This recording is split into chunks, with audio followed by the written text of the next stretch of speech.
I'm pleased to be joined by Chris Golden Glove Sarro, who picked up a huge knockout victory at the last NEF event over Ras Hylton, and now will step into the bare knuckle cage to face John McCallister on November the 16th. Chris, how are you?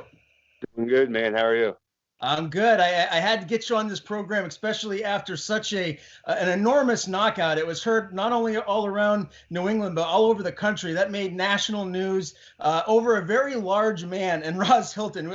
He's been knocked out before by Yorgan De Castro. This knockout looked even worse than the most previous one. So I'd like to start with that. What was the game plan going in against him? Because obviously he's very tall, long reach. He uses his kicks well. How confident did you feel going into that fight? I've never been more confident going into a fight. A lot of people didn't know my name or know who I was. And I like that, with like keeping it secret. But I've been grinding for a long time, and the whole goal was, I knew I was going to knock him out. I just want to do it quicker and better than Yorgan. No offense to Yorgan, we're buddies, but and we happened to beat him by, I think it was 2 minutes 5 seconds. So I let him know the second it happened. But no, the game plan was going in. We were watching his range. He switches stances a lot, but he's primarily a southpaw. So it's just stay away from his power. Circle to the left. And he throws so many kicks. Normally a warm-up, at least in boxing, is you take the first 30 seconds to a minute to establish your range using your jab.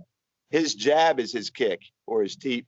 So knowing that, I figured I'd spark him right off the bat, catch him with a kick, check it, and then he's got nowhere to move when you got 1 foot in the air, and boom.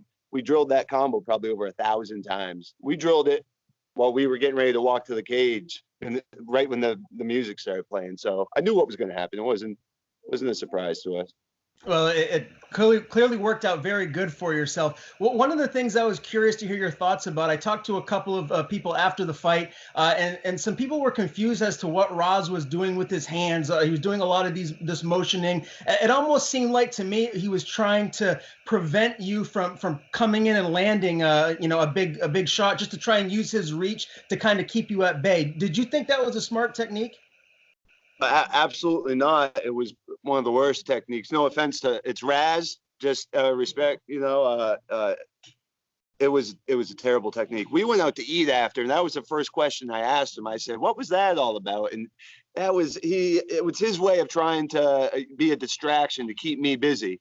But if you're going to try to be a distraction, you got to throw weapons that hurt. And there wasn't a lot of power behind them, so I didn't fear them. I didn't respect those, and so they didn't even phase me. It was just more of a, what are you doing? As I was trying to move in, check his kick, get my range and stuff. But that's what he said it was. It was just to be a distraction.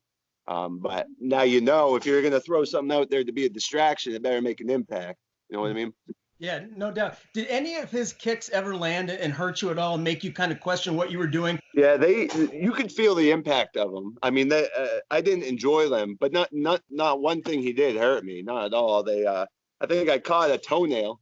That was the worst of the injuries, but no, there was no pain. It was just impact, and it didn't slow me down. My goal was to inch in, find that opening, and if you watch the video, you'll see his chin's left open the whole time. So basically, within 10 seconds, I threw my first overhand right, and I knew. I was like, just get me in there a little bit closer, and we got him. That's why I walked away right when I hit him, because he didn't have to fall, for me to know. I knew the second it connected, success. You hear my coach Lehman, the second the crack of the punch lands, he started screaming before the audience. So, I mean, I thanked him at the end, because it was because of him that happened. Yeah, it was exciting. Someone that has a very extensive boxing background like yourself, this is a question I'm really curious to hear your answer about. When someone gets knocked out for a first time, like Ras did against Yorgan, does that make the likelihood of every individual that much more likely to get knocked out moving forward? Or is this just a case-to-case basis, depending on the individual and how bad the knockout was? It's based on the individual. It's a better question for a neurologist, to get exactly what happens when you take a knockout like that. But even still, I think it comes down to an individual. You take Chuck Liddell, for instance. Once it began, that was the beginning of the end for him. But there's been plenty of fighters that have been knocked out cold or early on in their career, if not even their first fight, and they went on to be a world champion. I think a lot of it has to do with mindset. Unless you take permanent damage, it really comes down to your mindset. A lot of people think they can't be touched. And I get that. You need to think you're the best if you're in the sport, but you have to be a realist too and know I can get touched. That can happen to me. Once you start thinking that way, that gets a little iffy. That can be dangerous. But in Ross's case, it's happened twice in 1 year, and I wish nothing but the best for him because he's a great guy. But you guys started taking into consideration if that was to happen again, that's when you start looking at the drawing board. Like, should we keep going with this or not? But it really comes down to the individual. There's been people that have been knocked out so many times and you wonder, how are they still in there? And all of a sudden they get a first round knockout win. So it's hard to gauge, it's based on the individual, a brain's an interesting thing. Yeah. Very, very scary knockout. I mean, the crowd went nuts afterwards. I think a lot of that had to do with the fact that Ras is so big. He's 6'7". He looks like a RasQuatch when he's walking into the cage, So when you see someone that big who falls down like that, it's very eye-opening and really puts you on the map even more so. Have you noticed just your popularity just rise significantly since then? Oh, my life changed. Basically the next morning. It hasn't been the same. I have to get 2 phones now, and the manager, Travis Lazat, God bless him, he takes a load off my shoulders. But yeah, it was a big change. It's been a big adjustment. I come from a town of 7,000 people, you know what I mean? So if this was New York City, I think I could blend in a little bit more. So it's but it's all good though. I love it. The amount of support I get from this town, it's amazing. Coming from where I'm coming from, I've worked from nothing up to this point, and it's like a lot of people knew that was going to happen, and I had to be the last one to learn and believe it and stuff. But yeah, no, it did. It changed everything. And here we are. We're going to Biloxi, Mississippi in about 5 weeks, and we're just going to do the same damn thing again, just to prove to everybody this is normal. This is just normal. Yeah, we'll definitely dive into that here in a minute. I do want to touch upon your mixed martial arts career thus far. You only had one other mixed martial arts fight that was originally scheduled. I believe it was against Tom Connolly for the CFX promotion. Why did that fight get scrapped? You did your homework pretty well, huh?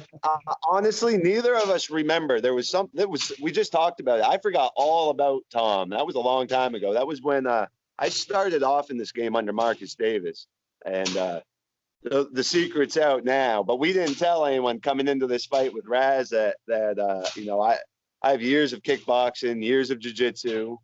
I just tapped a brown belt in about 5 seconds with a knee bar not that long ago. So, but we kept all that stuff hush hush because we just wanted him to think I was strictly a boxer.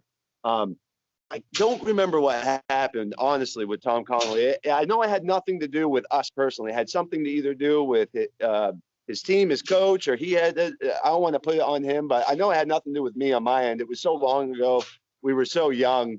I couldn't tell you exactly why. I forgot all about that till I saw it on Tapology. I was like, oh yeah, I remember that now. Me and Tom just reconnected recently and stuff. He actually may be coming to Mississippi and stuff. Maybe we can all figure it out then, hash it over. But yeah, no, that's quite. When was it? 2010? It was a while ago, right around that time frame. Yeah.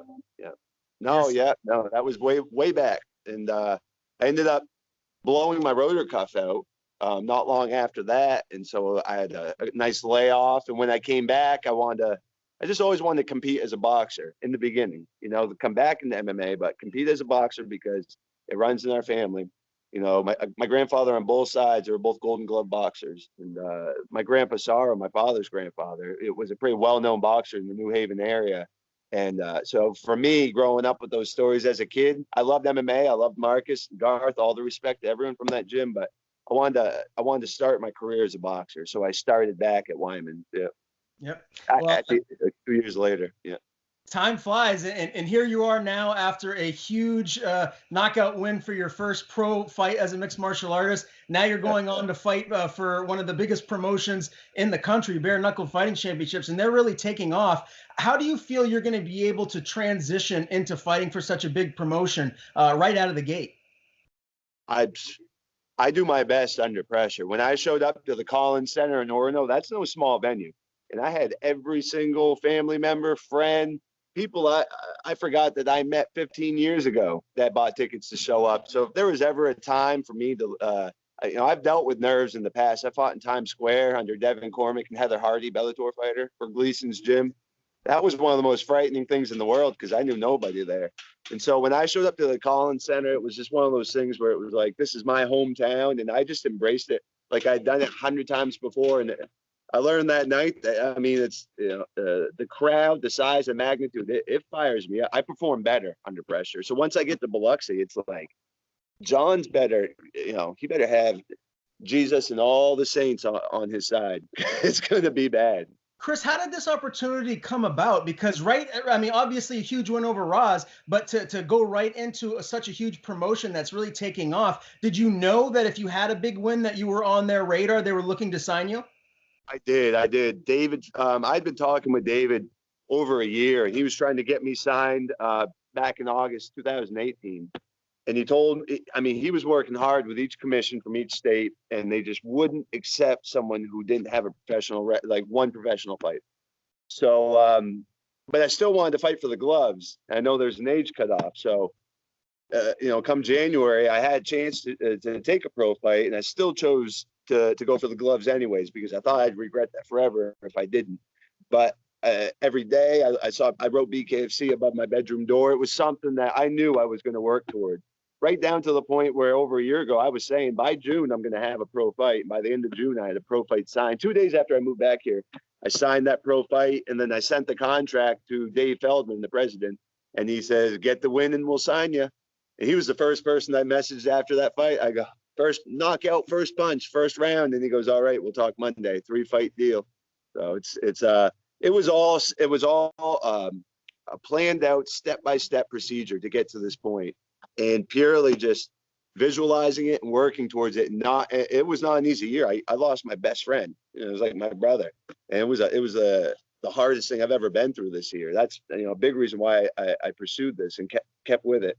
It was like you faced with every obstacle known to man, and I hurdled over them and got the win, got it in a devastating fashion. And that was not luck. I've landed that right hand plenty of times. It just happened to be in front of the right people. And Dave signed me, thank God. He's a difficult man to get through to, but we got through to him that night. I'm pretty sure a lot of people got through to him that night. Yeah. Now, for anybody that doesn't know about Bare Knuckle Fighting Championships or doesn't know the rules, what are the differences between a fight for bare knuckle and a normally sanctioned MMA fight? Sure, you can clinch in bare knuckle, so you can't plumb clinch, you can't knee or kick anything like that or elbow. You can't sweep and throw like in Muay Thai. But I can, if you watch Chris Lieben's fight against Justin Baseman, that would never be allowed in a pro boxing bout. See, he bum rushes him with strikes, gets him against the ropes, but then he gets a nice, good, strong clench with his left arm over the top of Justin, pulls his head down, feeds uppercuts to him. That would never be allowed. It'd be a no contest, in boxing, or once he started to do it, the ref would slap his arm off. You're not allowed to be grabbing and clenching stuff like that. And I'd say they call them sooner. They don't let the guys get too hurt. They're not letting guys, unless they catch a one-punch knockout, which just comes. They're not letting it get too brutal. We want the sport to last. I want the sport to last. I've been a fan for years over in the UK, and here it is in the US. It's like I want this thing to build and carry on, which it is. But 1.1 million buys on the Artem Lobov, Malinaji. They're growing. That's a fast growing sport right there and stuff. So yeah, no, there's not many differences, but I'd say the clinch factor is massive. You can't clinch with both hands, but you can keeping that arm up there, man. I tell you what, that's what I'm looking forward to is getting to be more hands on. I was always getting yelled at in boxing. Refs were always slapping my arms off people, and I love turning guys around. I'd push the limit and stuff, but now it's like I don't have to push the limit. It's just going to come natural. Where do you see your future as a fighter? Because obviously, this bare knuckle, a lot of people, talk about just how much more dangerous it can be health-wise for you down the line. Do you feel like this is something where you just want to kind of give it a run for a couple of fights, or is this where your future is at? I'm gonna be the world champion. I'm gonna take out everyone they put in front of me in devastating fashion. See, I've known this for years. It's just I live up in northern Maine where it's hard. There's very little exposure up here. But since a young age, I've known if you just give me the opportunity, you're going to see there's a whole different kind of lion inside of me that I've yet to run into yet. And so, someday I'll meet him, and I hope we do, and I hope it's live on pay-per-view for $1 million to get to watch, because it's going to be a fun one. But yeah, no, I'm taking heads for sure. I'm taking this one back with me. Absolutely. What weight do you walk around at, and what weight will you be fighting at moving forward for bare knuckle? I walk around 220. I'm not looking to get too much heavier. And then we're gonna the fight's at 205. So I fought Ras at 218, and it was scheduled for 225, and both of us came in. I think he came in 215. And he's a big boy, and so both of us, you could tell we both went above and beyond to make sure we were on weight. So naturally, though, I walk around 220, so it's not gonna be a big deal at all. Yeah, you're about 6 feet tall, right? 6'1", yeah. 6'1", and what's your reach? 73 inches. Okay, so it's going to be really exciting, especially stepping into the bare knuckle world. I mean, I just spoke with Jason Knight recently, and he's clamoring at the opportunity to step back into the cage. He eventually wants a rematch with Artem Lobov. And again, this really is just going to take your popularity to the next level, starting off with John McCallister here on November the 16th. Now, I did a little bit of research on him. He's 0-2 as a pro. Both of his losses come by way of punches. So it seems like this guy's tailor-made for you. Is this just going to be a quick fight, getting your hand raised on that night? I take each fight dead serious. As if I'm approaching the #1 world champ. That's the only way you can act, because, man, it's embarrassing when you watch people like Luke Rockhold take someone lightly and get plastered across the cage. I never want that to be me. So I at least want at the end of every fight to know I put my hardest, put all the effort I could into that fight. So I'm treating this like this is, a fight for the title right here. He's got his hands full, this guy. No one's ever walked through me at all in my entire life. So, I mean, he isn't going to be the first one to do it. God bless him. No ill will, but he's going to have his hands full. I'm taking him dead seriously, though. I'm going to work him like I work anyone else. Yeah. Oh, now, yeah. It's about 5 weeks out. What are the next 5 weeks of your life going to look like? You just nose to the grindstone, train, cut the last little bit of weight, and get ready for fight night? There it is. It's going to be a lot of sweat on these floors. And hopefully my brother doesn't have to mop it all up. This is his gym, MXA Fitness in Ellsworth. It's got everything we need here. Next 5 weeks are going to be grueling. It's my coach, Lehman Hodgkins. He's a mad scientist with this stuff. So he has every day broken down, every rest broken down to the second. We're doing everything. I don't want to give all our stuff away. That's that's what makes us distinct and stand out from the crowd. But the next 5 weeks is what I would call hell. You know what Bud Week is for Navy SEALs? Well, this is 5 weeks of Bud Week, pretty much. Very little sleep in my life, and a lot of work, a lot of hard work. Yeah. So who will be making the trip with you to Biloxi, Mississippi for the big night? We got a huge crowd coming down. As for my actual team, we'll have Lehman Hodgkins, my head coach. I'm hoping it sounds like Glenn's going to be making it down. Glenn Cugno, my boxing coach of the last 5 years. We have Randy Sinclair, who will also be in my corner. We have Travis Lazar, my manager, and anyone else that Travis is bringing with him. But then for the crowd of people coming, you don't want the list, because we'll be here a while. We got. The love is unbelievable. I can't believe the amount of people that have told me that they're already booking trips and stuff like that. So. Yeah, I'm going to be pissed if John gets injured and pulls out, because that's going to be a lot of tickets. Yeah, a lot of canceled flights. But yeah, we got a big crowd from Maine coming down there. We want that building to shake. Yeah.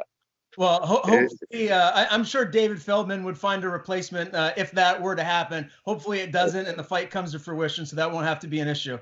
Yeah, I hope so. I plan to. I think he's hungry too. He's got that look.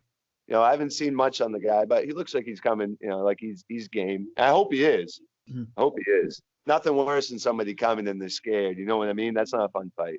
Yeah, so, official prediction, Chris, how you getting your hand raised? I'm assuming by way of vicious knockout. First round knockout, no doubt. Whether it's the right hand, left hook, uppercut, I got many weapons, but he ain't going to be walking out of there, straight-eyed and smiling. That's for sure. I wish him the best. but this is the hurt business. So I'm not here for hugs and high fives and all that. We're here to get down and put on a good show. So, first round knockout without a doubt. And you're hearing it now because I called this last one two months out. I got a knack for this stuff.